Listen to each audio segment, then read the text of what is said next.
wait, Dawn, a few minutes? I think that's fine. You can go ahead and get started if you like. Okay. Okay, great. Well, my name is Sedley Abercrombie, and I am pleased to be co-presenting or co-facilitating today with Kathy Parker. Kathy Parker and I go way back um, to my school library days, and as NCSLMA and NCLA liaison, I was presented with this opportunity, and I always like to pass those opportunities off to school librarians, but at this time of the day, many of them are working. And I enlisted the help of Kathy, who is an expert on school libraries across the state of North Carolina. She actually was the lifeblood for me in many times. I'm writing that down. I'm writing that down right now. So so I thought, now that I've shifted from, if you read in our bios, but I shifted from 13 years in public schools till about a year and a half ago to public libraries. And so I wanted to get some insight with Kathy. But this is not going to be talking heads here, right, Kathy? It's definitely not. So if you at least not my talking head, right? I mean, it's a roundtable discussion, so this is a roundtable discussion, everybody. And so if you can type in, open up another window, and if you can see the bit.ly link at the bottom, it says bit.ly, it's bit.ly/school public, and it is a help me out. It's a board where you can. The names escape me now. It's a Padlet where there is a question posed about what you want school and public library, what you want folks to know. Oh, and Kathy's put the bit.ly link in the chat window. Yeah, I can't tell that it's a hyperlink though, so you may have to copy and paste. Yeah, you might have to copy and paste.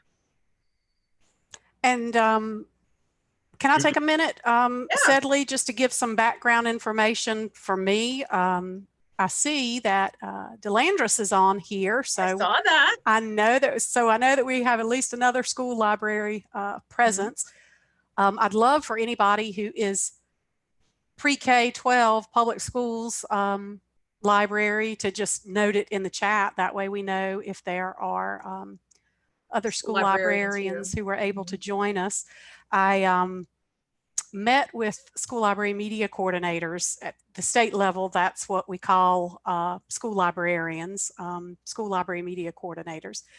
And since COVID started, I have been meeting with, through NCSLMA, I've been meeting with school library media coordinators, doing virtual chats across the state every month or so as our schedules permit, and just different people jump in, and it's just an informal kind of get together. And we just had one this past week. And so one of the things that we talked about in that meeting was partnerships between public and school library. But just to kind of let you know a little bit about my background, I will be straight up honest that I am not boots on the ground anymore in a school library because I've joined the state level. I am the school library media consultant for the Department of Public Instruction. But I was a high school English teacher for about 5 years, and then I became an elementary school library media coordinator for a couple of years. So that was a huge culture shock, moving from high school to elementary. And then I went back to high school to be a school library media coordinator for about 10 years at the high school. So I was boots on the ground for about 17 years. And I appreciate your kind words, Sedley. It's great to know that I have been able to, was able to help you out when you were a school library media coordinator. It's definitely mutual. So thank you so much for that. But anyway, enough about me. So I put on a Padlet. The Padlet is, it's a bit.ly link that's in the chat window. So if you want to add to the Padlet at any time, we can come back to this discussion towards the end. And the question is, What if you could only share one thing about your library program with a school or public librarian? What would it be? Or what about your library are you most proud of that you'd like to share with your school public counterpart? Or what is one thing you want to celebrate about your library program? So this is just a place where you can toot your own horn or maybe ask a question, a parking lot, as you will, and we will come back to that at the end. So shall we move on to our first question? And what we want, do we want them to raise hands or just unmute the mic? I am very informal, so I'm informal too. So for me, it's fine for folks, since this is supposed to be a roundtable discussion, it's fine to me for folks to just unmute themselves as they're comfortable.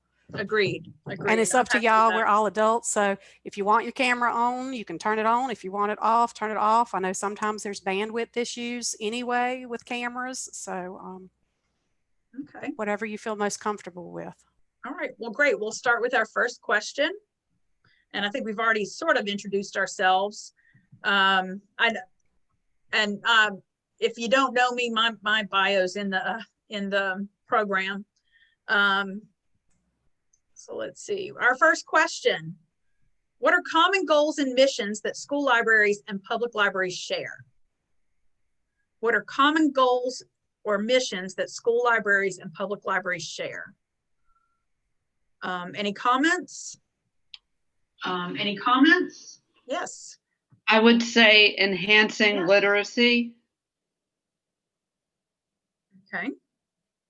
Literacy and for sure. Promoting literacy. Literacy for sure. Okay. Anything else? Bridging the digital divide. Thank you, Rebecca. Travis, meeting informational needs of students, patrons, and information literacy.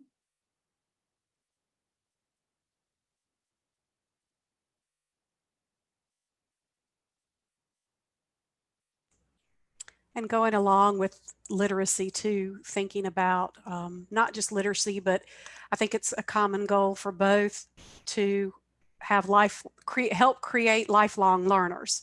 So I often say for school library media coordinators, we don't teach kids how to read to learn. It's like we don't teach them to learn to read, but we teach them to read to learn because we want them to be lifelong learners. And I feel that the same for the public library too, that's a common mission or goal. Mm-hmm. Okay, very good. Before we move on to the next question, do we have any more discussion? Somebody had a comment about bridging the digital divide. So, obviously that's something both libraries can have a role in. Yeah, and I hope this comes up too in discussion, some of our other questions. But one of the things I was thinking about this morning while Ross was presenting was the slide that he had about that included connectivity and usable devices, but also digital skills. And how important, and that goes along with information literacy that Travis mentioned too, but part of bridging the digital divide is not just the connectivity and the device piece, but it's those digital skills piece. And especially like when we're looking at schools, especially with digital citizenship, and this is Digital Citizenship Week, so plug for Digital Citizenship Week. But I think that's definitely common goals and missions for both entities. And my biggest takeaway this morning was talking about how not everybody always had access to clean water. And now we're lucky to do that, but that we need to be moving to digital access needs to be ubiquitous like clean water is.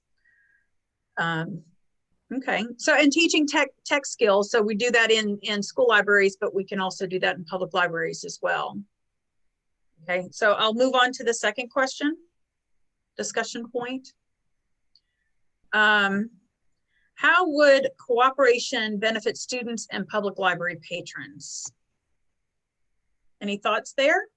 How would cooperation benefit students and public library patrons? library patron and public library patrons? The public, excuse me, the public libraries would know what materials the students are needing and what particular subjects to collect on. And They would you, can, the public And libraries, oh, I'm sorry. The public libraries would be able to make a wider variety available if we knew what they needed. Definitely. So it could be mutually beneficial there for the schools and public libraries. I see in the chat that somebody posted, Morgan posted about it being part of the same community, seeing ourselves as part of the same community. And I think that is so important for students and public library patrons, for students to see, you know, it's not just the public library that they are part of, but the school library, kind of have it, you know, so it's ubiquitous, right? It's kind of, you know, it's not like us versus them, or that's the public library, this is my school library, but how they're intertwined. So it's more like a community. I like the way you said that, Morgan. Other thoughts about how cooperation can benefit both students at the school and public library patrons?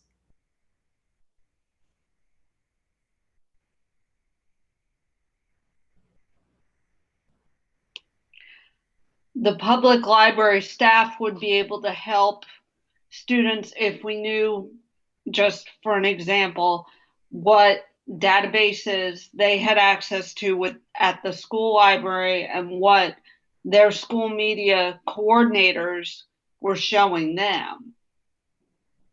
Just having that back and forth flow of information would be so beneficial.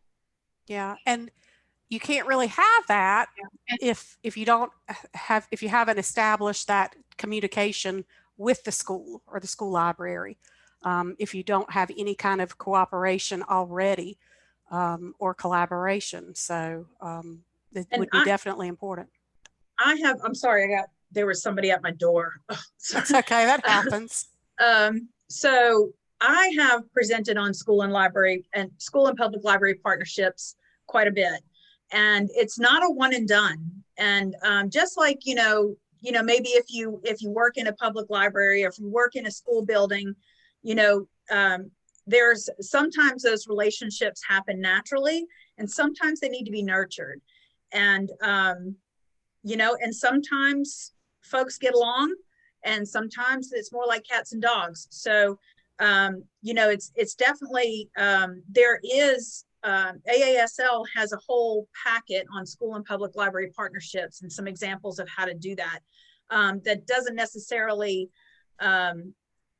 it doesn't only cover the digital divide topic, but, and I can put that link in the chat window, but it's definitely something that takes time. And, you know, school librarians are really busy through the day. Not that public librarians aren't, but right now, if they weren't busy before, they are definitely underwater now. So sometimes it might take several times to get in touch with them. Sometimes they're not able to answer the phone. Sometimes it takes a few days to answer an email. But I definitely think that partnerships start with relationships, and they have to be nurtured. So, but I know that you know, in the public library realm, we have so much to offer, but we definitely need to know what the schools need.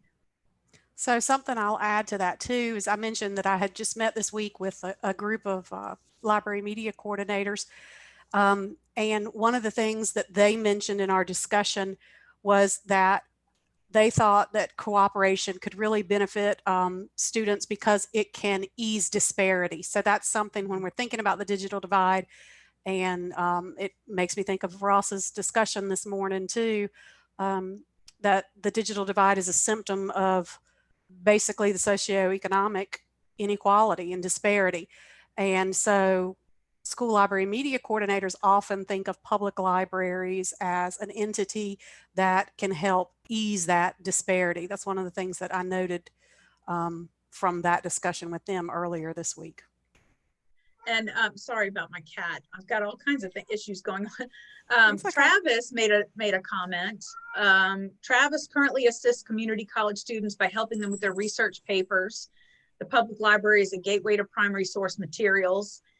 He gives tours to elementary school students, showing them the wide variety of materials they can access. And he likes to get young people interested in archives and records administration. And in September 2019, he made it a point to go out to the schools and give presentations where local 4th and 5th graders got to handle primary source materials. So pushing in, you know, those public librarians and those teachers are always looking for partnerships, you know, to ease their burden, to accentuate their classroom instruction. And so there's all, you know, maybe find out, I love Travis's examples of using primary sources in the classroom. You know, you can always offer a helping hand. Maybe if they don't know what they want, you can offer something like that. I think that's great. I think the public library also has a great opportunity. Somebody mentioned in the chat earlier about technical skills and technology skills.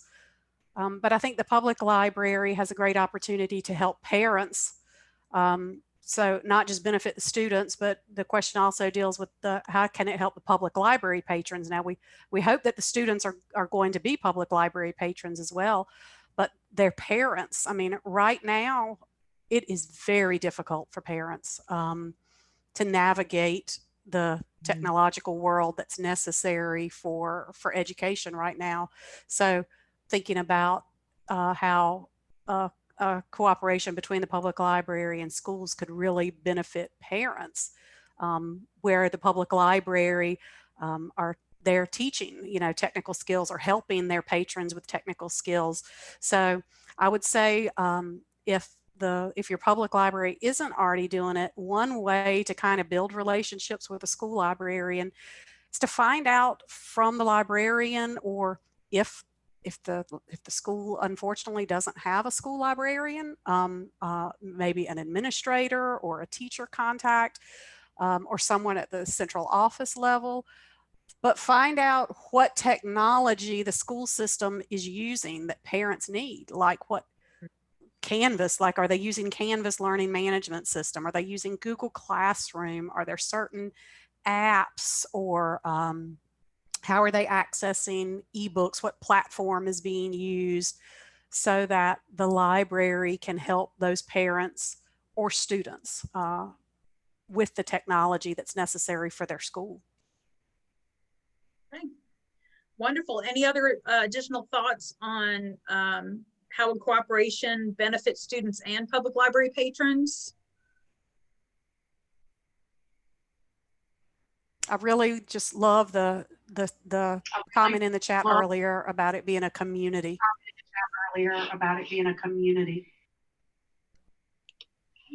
I would say having that flow of information back and forth. For instance, one example you used was the public library staff knowing what platforms teachers are using to teach. Then we can practice with that. And if parents come in with questions, because that's always happening, we can help them. So I agree very much with what you said about that. Great, Rachel, thanks. Okay. All right. Are we ready, Kathy? Mm-hmm. Except go back. I don't think we talked about that other one. I think you just passed. Were we going to talk about opportunities? What are some opportunities for cooperation? Okay. So I just wanted to hear some other things from folks about, you know, we kind of talked about this a little bit with what are the benefits, but thinking of what are you doing in your public libraries? What kind of opportunities do you have already? How are you already cooperating with school library media folks in schools, or collaborating with them? And it doesn't necessarily need to be during COVID. We can maybe reach back a little bit, because, you know, times have been a little bit weird, but maybe think about things, if you're not currently doing something, maybe ideas of what you've done in the past or what you'd like to do in the future. And just to start it off, I mean, one of the things that has been emphasized to me already in this conference, but it was just kind of validated to me again, is that many public libraries, you all are checking out devices. You have hotspots. Like I know, for example, some public libraries have recently gotten grants from LSTA to help with connectivity for the community. So I think one of the opportunities right now that COVID has brought up the need, at least at the forefront, this has been a great need for a long time, but it's come out because of COVID. And hopefully when we go back to a time where COVID is not a threat, it will still continue because we know the digital divide is so wide. But I think a big opportunity right now is just the connectivity that public libraries are providing that can help student families. So I'll throw that out there as one thing, and then I'll be quiet so some other folks can talk about other opportunities right now that you have or foresee. I see Battle of the Books competitions are mentioned in the chat. And when I coordinated our competitions, I always reached out to the public library to assist. Travis likes to touch base with the local curriculum coordinator. That's an excellent idea. Maybe narrowing down the number of people that you reach out to would be helpful. But you were talking about the LSTA grants, and our director here in Davidson County received a $75,000 LSTA grant, and we used that to purchase, was it LSTA? It might have been a COVID grant. I didn't work on it, but we got a $75,000 grant to buy hotspots to check out to public library students. And that sounds like a windfall, but $75,000 pays for 150 hotspots for a year. So they are pricey, but we were grateful to have that. And it was a big help for our local school systems. Yeah, Ross mentioned this morning that at times like this, people are throwing money at things, and while we know it takes a lot more than just money, putting money into something, it has been, I think, helpful there's lots of different grant opportunities right now with CARES Act funding that we didn't have before. So, I see from the chat, Megan posted that they received an LSTA grant that was able to help them with the school system and broadband. So we definitely try to capitalize on some of those grant funding opportunities right now. I know that LSTA, for their other grants, school libraries are not eligible libraries, but they are eligible partners. So it's a great opportunity for a school library to partner with a public library and for a project that's mutually beneficial. So then the public library would apply for the grant, but it can be used with the school library partnership. And so C. Brooks says, during COVID, we've contacted the school library media coordinators about how parents can get e-cards for their children to access online resources. DeLandris mentions that CARES Act funding did provide needed funds for New Hanover County schools. That's good news. And another example that I know about that I think Sedley might have come from Davidson County, and I heard about this at an NCSLMA conference, I don't know, a year or two ago. But an opportunity that the schools, this particular media coordinator, I think it was at a high school, was their public library had a bookmobile, and the public library had some resources. Rachel mentioned resources earlier in the conversation, but the public library had some resources, some popular fiction titles that the high school library didn't have. And students were able to check them out through the public library bookmobile that would visit the high school at different times. Am I remembering right that was Davidson County? That was Lori Steed, and that was Jen Ward, our bookmobile driver, and that presented, and Lori does a great job working with the high school librarians. And now we have 7 traditional high schools, 2 non-traditional high schools in Davidson County schools. And the bookmobile would love to go to all of them, but you know, sometimes there's roadblocks to those relationships. But she does go around to some of the different high schools. And I can tell you that the high schools in Davidson County schools, actually any of the schools, have a smaller annual budget for buying books than my library has in a month. So that's why the bookmobile is so beneficial, because they can get newer titles, they can order titles, they can use the consortium to get things that the school library can't purchase. Yeah. And that's some good information maybe for public libraries to have. If you didn't know, I'll tell you that it's disappointing for me to have to say this, but the fact of the matter is that at the state level, there is not a budget stream. There's not a line item in the budget for school libraries. The way school libraries are funded is there is money from the state level for instructional materials that comes from the legislature. There is funding for personnel, support staff personnel. That's a big pot of money that school systems have to share. You know, you have to decide, does it go to a media coordinator, a guidance counselor, an instructional technology facilitator? And so, again, I keep going back to Ross's discussion this morning because I made so many connections with that with school library. So much is local, right? He mentioned that it's local solutions, local decisions. And so funding for school libraries is mainly local, and some districts have dedicated money that they use for their school library budgets. But in some cases, there are libraries with a zero budget, or the school library, the only money it has is from the book fair, right? From the book fair. So it's great when a public library has materials that the students can use so that the school librarian can use that money for something else, or that kind of thing. So and how well the school librarian advocates for funding, and librarians aren't all created equal, so some really hustle, and it's sad that is the case, but some. I mean, I've seen librarians that said, well, we haven't had money in years, but, squeaky wheel gets the oil.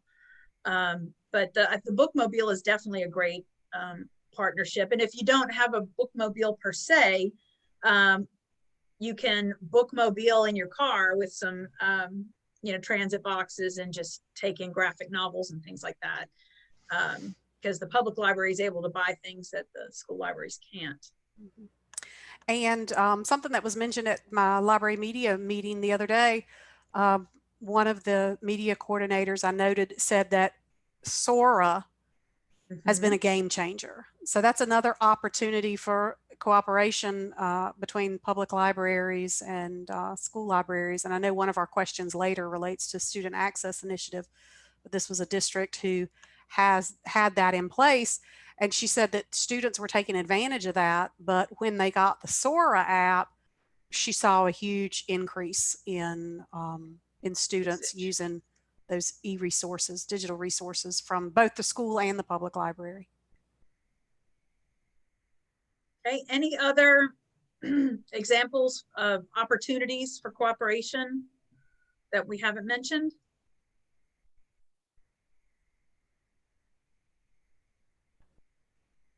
Ready to move forward? Okay, Kathy, can you read that? Sure. So what are some challenges? We know that it doesn't come easy. Sedley already mentioned that not all librarians are created equal. We also, in different situations, have different communication channels, or we may have different policies in place, school policy or public library policy, that may present some challenges or some barriers. So what are some challenges that you all see that you face with collaborating with or cooperating with your local school systems, or vice versa?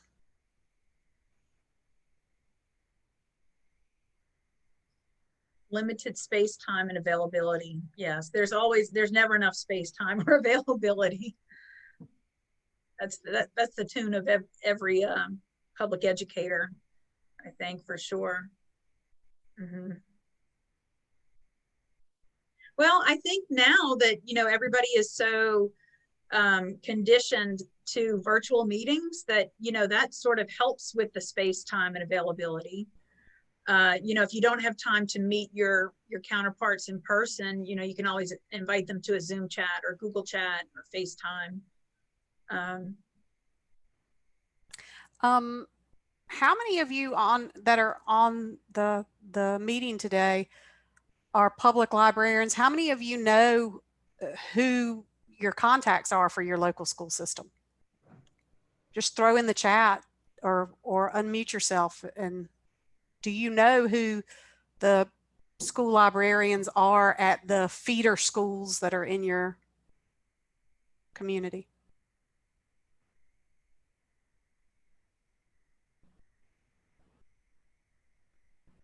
Travis knows the social studies curriculum facilitator. Don't know the school librarians though. And there was, Ruth Ann Copley was mentioned earlier, and she used to do a tea or a luncheon for the school librarians once a year. And so even if you can't do that in person, last year we made some little custom keep calm and read on little tumblers, and we filled them with candy and sent along some bookmarks and resources, sort of little gifts for the school librarians in our feeder pattern. Yeah, and so that may be a challenge for public libraries and school librarians on the opposite side too.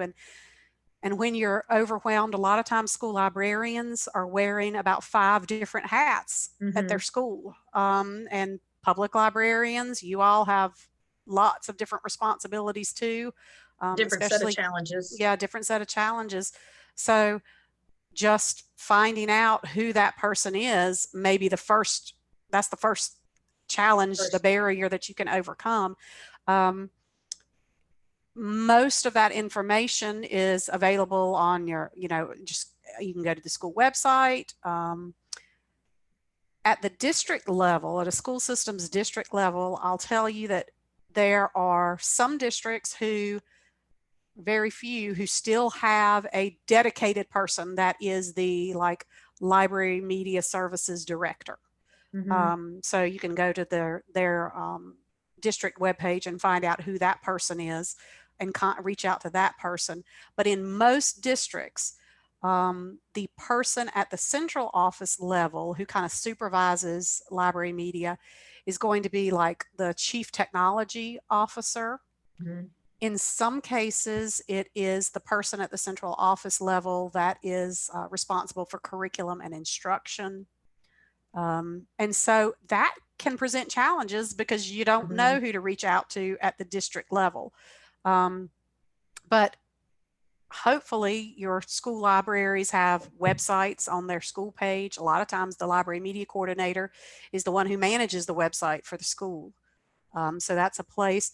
You are welcome to email me. I believe that my email was included in my bio info. I'll also post it in the chat in just a second. You are welcome to email me anytime and just say, hey, I'm in Davidson County. Who should I reach out to? Who's leading library media at the district level? Because that's the first barrier that I can help you overcome. I can help you find out who it is if you're not sure who to reach out to. And if the schools have school library media coordinators. So please feel free to, I'll put my email in the chat right now. So Maria Luisa had a comment. She's done library instruction in partnership with the public library in one high school in her community. And that worked perfectly well because students can access the resources that they share through NC Live.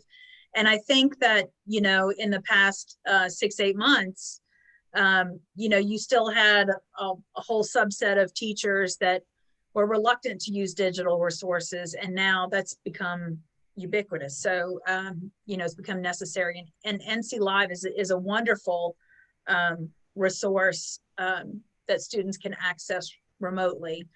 So that's great, Maria. And then C. Brooks said, our county used to participate in the school library media coordinator PD days at the beginning of the school year. This year, they weren't able to do that due to COVID. Also, we have problems with communications from school system level at the media director has been tasked with overseeing. Yeah, that person might be underwater. You know, I think we've all been stressed out, you know, this past year. So we just need to forgive each other a little bit.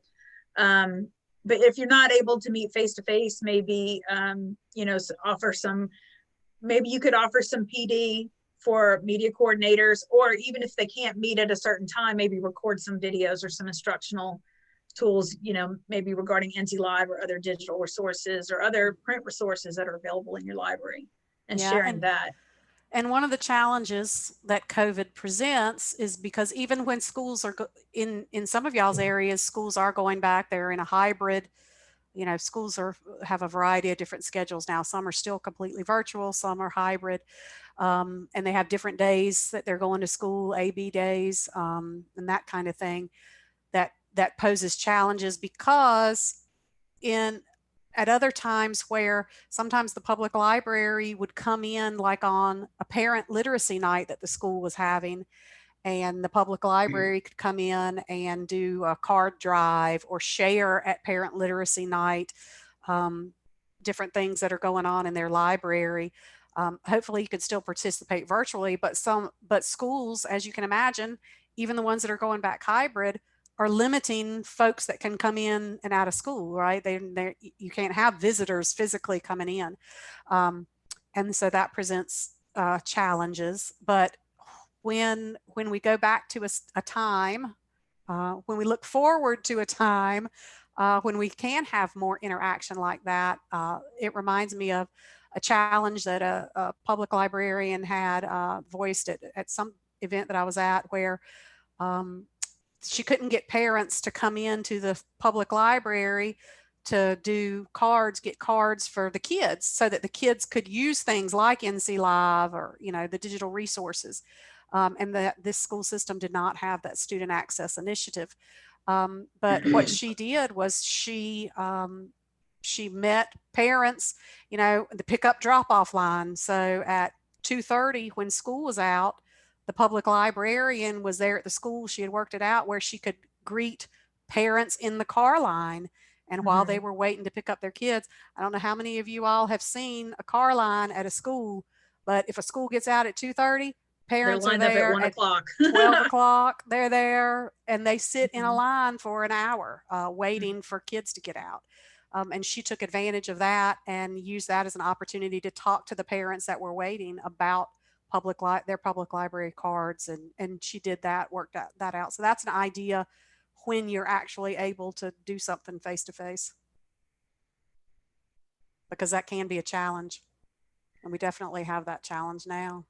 So Megan says they have a form that allows media coordinators to verify identities so parents and students can get a public library card through the school. And if you don't have the student access in your community, which we're going to talk about, you can always get the public librarian. We, at a local high school, before we had student access, had the local library come and issue public library cards during lunchtime.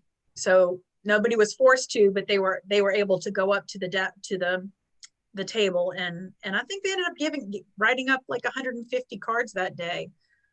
And Megan says they also has student access now, but have limited student access cards just to use e-resources. Okay. So you have to have cards to be able to use them. Rachel says they also allow students to log onto our computers using their lunch number. Yeah, that's how we do student access in Davidson County, is their lunch number. And it's a one big data dump. And I'm not sure the guy's name from the state library, but I can look it up. But there's a guy from the state library that has a template that you can work with your local public library system that can gather that data. And then you can upload all that at one time. Yeah, and I think they have all that on their Cardinal. They have a web page. on how to do that. If you're in a system that doesn't have that and you want to work with your local school system to try to get something like that in place. The process, I can tell you, because I did that in my county, the process is not that, the actual getting the data and uploading it is easy, but having those conversations is the tough part, you know, because it took a lot of convincing for administrators. And then, you know, there were lawyers that talked about privacy and this, that, and the other. So, and personal data. So, you know, I think at the state library, they're much more accustomed now to answering those questions than they were a few years back. Right. And as more and more school systems buy into that and become a part of that, then that makes it easier for other school systems to say, okay, we can do this. So let's move on to the next question. Okay, so what about the Student Access Initiative option? Do we have someone that wants to share their experience about student access? Or I'm guessing that there might be people out there that don't know what student access is.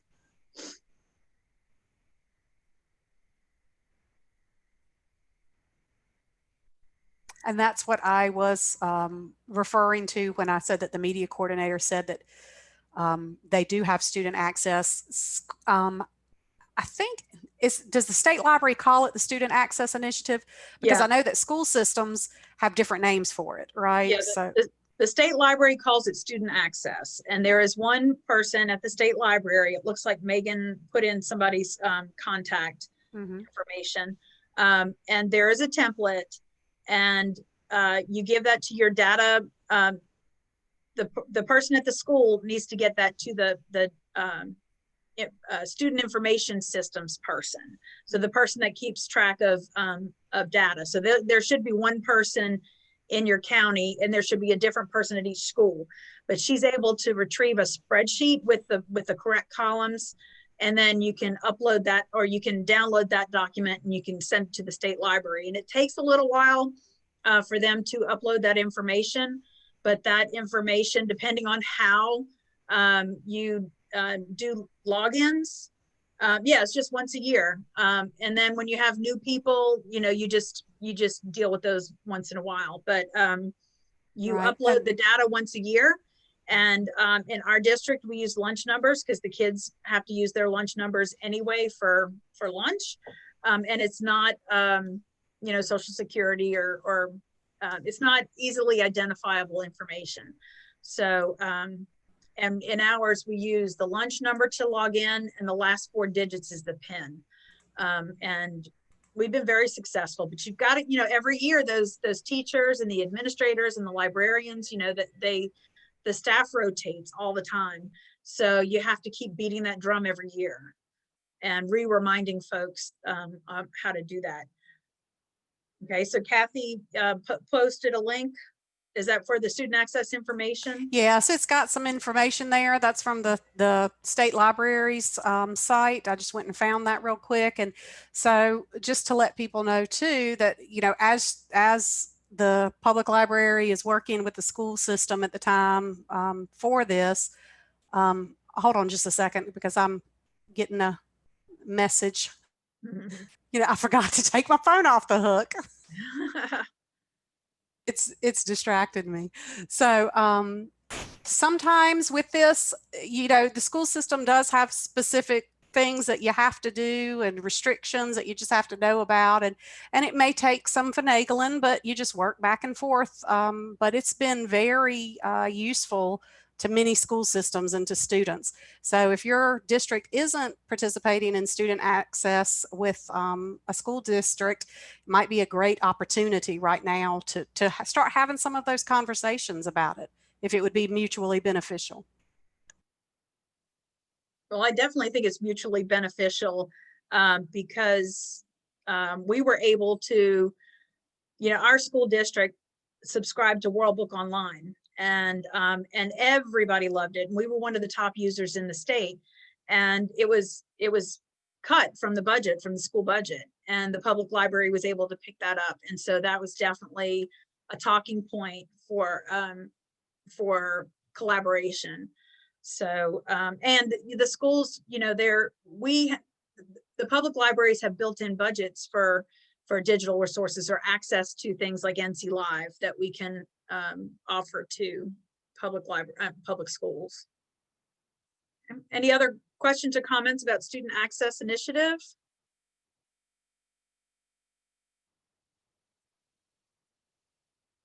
Okay. Kathy, you want to read this question? Sure. Just thinking about, you know, what are some overlaps with programming, or, you know, what kinds of things are you doing in the public library? What kind of programming do you have that would overlap with things going on in the school? Or what gaps are there in programming, either that school libraries could fill for the public library or that public libraries could fill for the school libraries? All right. Any thoughts? Digital literacy, information literacy activities, Morgan says.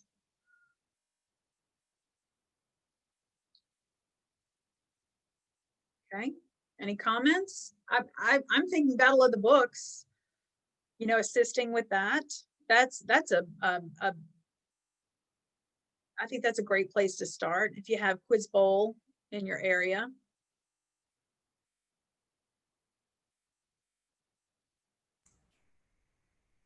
Thinking too about what's been mentioned earlier as far as programming that you may have related to technology, technical skills, could fill gaps, because honestly, at the school level, there are many schools that have cut library media coordinator positions, or the library media coordinator wears 5 hats. And so although you think that the school librarian is the person best equipped for teaching like digital skills, they often don't have the time to do it because of their other responsibilities, or, you know, it's hit or miss. So things that the public libraries doing related to that could help fill some gaps. And that's what Rachel says here in the chat. Oh yeah, I see. Great, Rachel. Okay. Any other comments, gaps, or overlaps that we could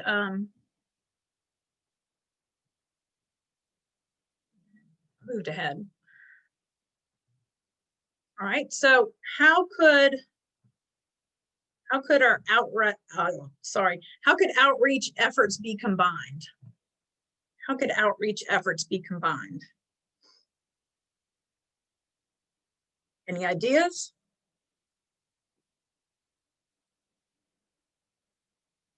Well, I can tell you earlier last school year, I was asked to come and present to the entire second grade at Churchland Elementary School about, they were studying communities, and you know, and I was there to talk about public libraries. So, and I saved the Google slideshow, and this year they said, well, we still want you to present, but now we need it virtual. So I had to change my presentation up a little bit, but I went ahead and I recorded my presentation rather than me going in person and presenting to 100 kids. I recorded it, I made it a YouTube link, and not only did I share it with that school, but I also shared it with the other elementary schools in our feeder pattern. You know, and I shared it with them. I know that all of the second grade in Davidson County is studying communities at the same time, so I thought it was helpful. You know, I think that's one way that I combined that outreach effort. So instead of doing the same presentation 3 or 4 times, I did it once and shared it that way. So let's see, Travis says he's used his weekly Throwback Thursdays to highlight local history, including stories about school namesakes. That's interesting. Okay.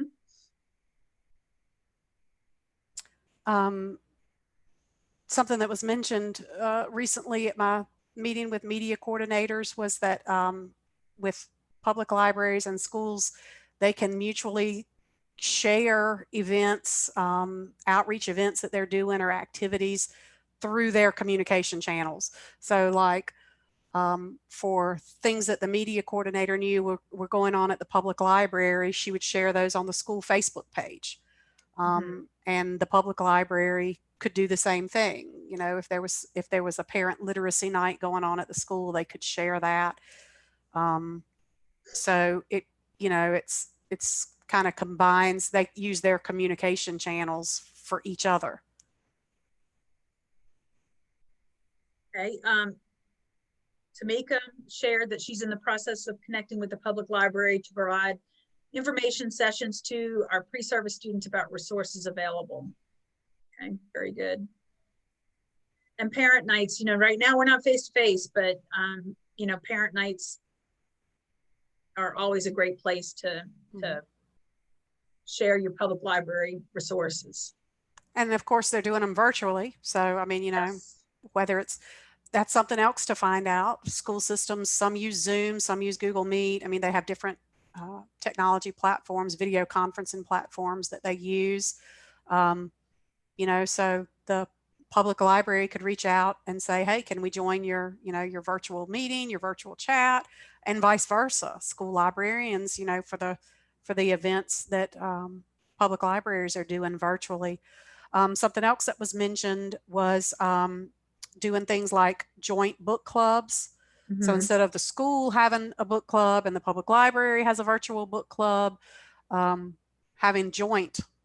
And again, that goes back to whoever made the statement earlier in the chat about it being students and library patrons viewing it as a community. So it's not just a school library, you know, school book club, and you got a separate public library book club, but having joint book clubs is another idea. We are about out of time, so I think we'll go ahead and close up. One last slide. Public libraries. I've got too many things on my screen. Kathy, can you read that for me? Sure. What Okay. public library initiatives could benefit school librarians or vice versa? And we've kind of hit on quite a few of these already in the other questions. So these are just some resources that I posted too for another day that I thought could be mutually beneficial. WebJunction has quite a few webinars that relate. One specifically that I was thinking about was the public and school libraries webinar that they have for building successful partnerships. So if you want more ideas, you might want to look at that webinar. Sedley mentioned already the toolkit that AASL has. It's a little bit dated, but it's still, I think, very relevant and useful. And then there's another webinar posted too that relates to the topic. Okay, so it doesn't look like we have anything on our Padlet. But so that might be a good way to, reflect. Yeah. So take a minute, and do we need to put that, do I need to link back up? Yeah, I'll post the link back in the chat. Okay. And so maybe as a wrap up, everybody can take a minute. If you could just share one thing with the school librarian about your public library, what would it be? And for a Padlet, if you're not familiar with how Padlet works, you just click on it. The little plus button on the bottom. Yep, you click on that plus button. And you just add a card. And it'll let you post. So Dawn, how much time do we have left? Looks like we're right at the time. Okay. I have to let the next visitors come in. Well, we can go ahead and, you know, leave the Padlet there. You know, it's still live if you want to add to it. And I'll put my contact information, and Kathy, maybe you can add your email again. Right. And for things that are posted to that Padlet for the next meeting that I have with media coordinators across the state, I can share that. I can share what you all are saying about your programs that you want to share with them. So that might be a good resource for them. And definitely reach out to Kathy to find out who your people are in your community. Yep. And thank y'all so much for taking your precious time to think about school and public libraries. Thank you. We really appreciate it. Thanks so much. Thank you.